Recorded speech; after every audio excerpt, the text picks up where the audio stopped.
오늘 새벽부터 에레미야 애가서의 말씀을 읽고 묵상하겠습니다. 에레미야 애가는 남유다와 예루살렘이 멸망한 후 예루살렘의 멸망을 슬퍼하며 지은 노래입니다. 그래서 슬플의 노래가 슬픈 노래라 이름이 지어졌다고 생각하지요. 하지만 애가라는 말 자체는 이렇게 한자에서 나온 것은 아니고 히브리어 에카 즉 어찌하여 라는 감탄사에서 온 것입니다. 너무나도 충격적이고 애통할 때 저절로 나오는 탄식의 소리입니다. 그래서 이 에레미야 애가는 온통 눈물 이야기로 가득 차 있는 것입니다.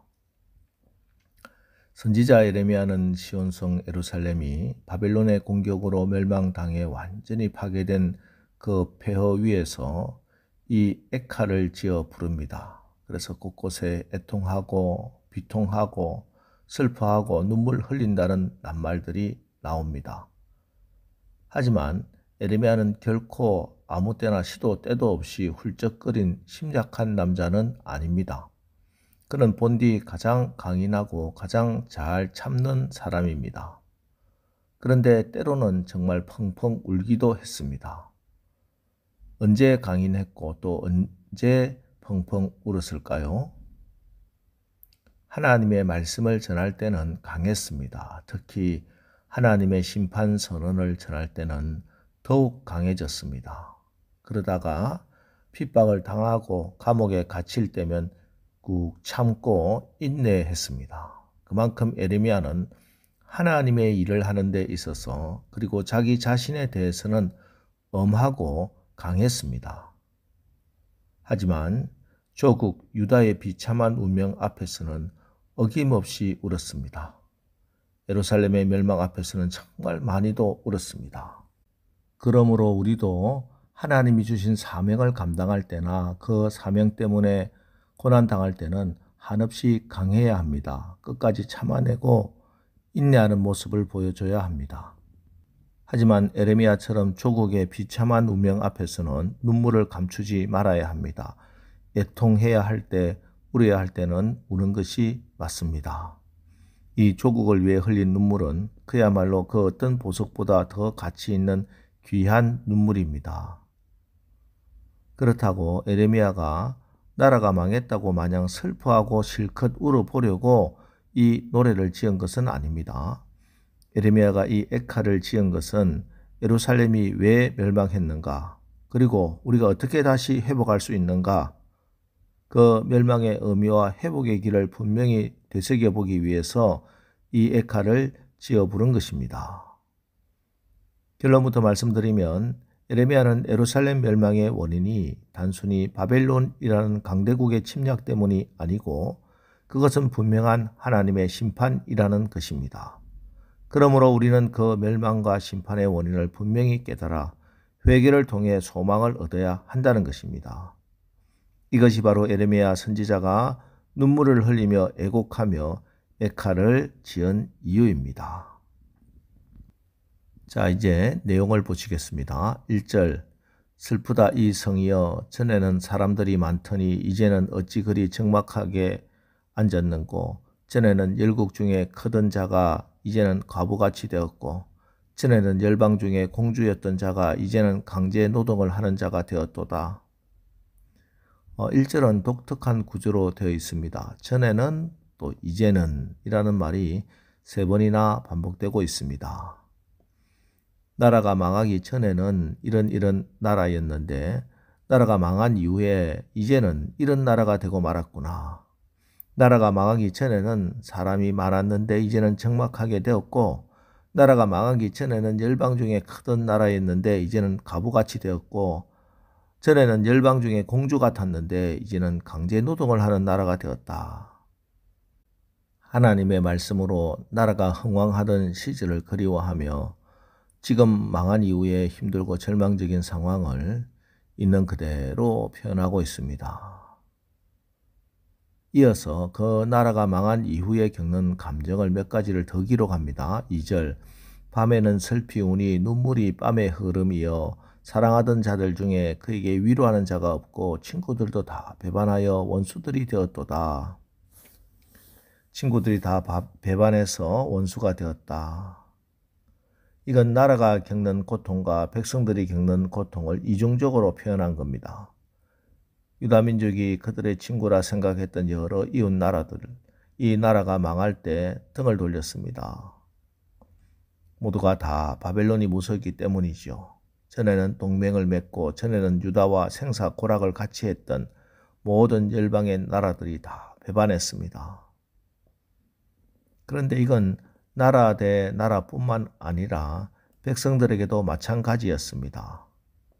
함께 이웃이었던 자들, 동료들, 친구들이 나라가 망하는 위기 상황에서 너나 할 것 없이 각자 자기 살 길을 찾아서 뿔뿔이 흩어집니다. 다른 나라로 애굽으로 이미 짐을 챙겨서 달아난 사람들도 있습니다. 여전히 그 자리를 지키고 남아있는 자들은 꼼짝없이 포로로 잡혀갈 수밖에 없었습니다. 이랬던 힘들고 어려웠던 상황, 사람들에게 배신당한 마음의 고통을 표현한 겁니다. 4절을 보십시오. 시온의 도로들이 슬퍼하며 절기를 지키러 나아가는 사람이 없음이로다. 모든 성문들이 적막하며 제사장들이 탄식하며 자녀들이 근심하며 시온도 곤고를 받았도다. 절기를 지키러 나가는 사람이 없다. 이 말은 예루살렘 공동체 안에 예배 드리는 사람이 단 한 사람도 없다는 뜻입니다. 왜 이렇게 되었는가? 그 이유는 8절을 보십시오. 예루살렘이 크게 범죄함으로 조석거리가 되었으니 전에 그에게 영광을 돌리던 모든 사람이 그의 벗었음을 보고 업신여김이여 그는 단식하며 물러가는도다. 예루살렘이 크게 범죄하였기 때문입니다. 여기 예루살렘이 의미하는 것은 예루살렘 성전과 예루살렘 성 안에 있던 왕궁을 의미합니다. 즉 성전에서 범죄하고 왕궁에서 범죄했기 때문입니다.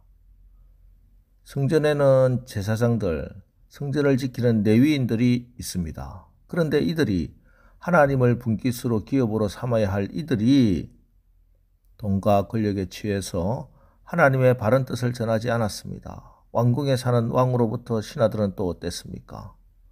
그들은 이집트에 붙고 바벨론에 붙어서 자기들의 이익만 계산했습니다. 이들에 대해서 우리 하나님은 이렇게 말씀하십니다. 9절 그의 더러운 것이 그의 옷깃에 묻어 있으나 그의 나중을 생각하지 아니하며 그러므로 놀랍도록 낮아지도 그를 위로할 자가 없도다. 여호와여 원수가 스스로 큰 채 하오니 나의 환난을 감찰하소서.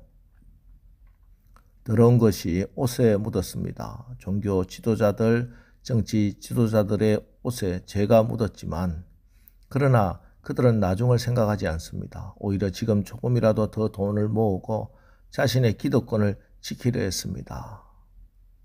이것이 나라의 패망을 불렀습니다. 저는 오늘 이 말씀 보며 오늘 지금 우리 나라를 향한 안타까운 하나님의 마음을 느낍니다. 이 말씀을 통해서 우리가 지금 아직까지 우리에게 조금의 희망이라도 남아있을 때 예레미야 선지자가 주는 이 교훈을 붙들고 함께 회개하며 몸부림치고 기도해야 할 것입니다.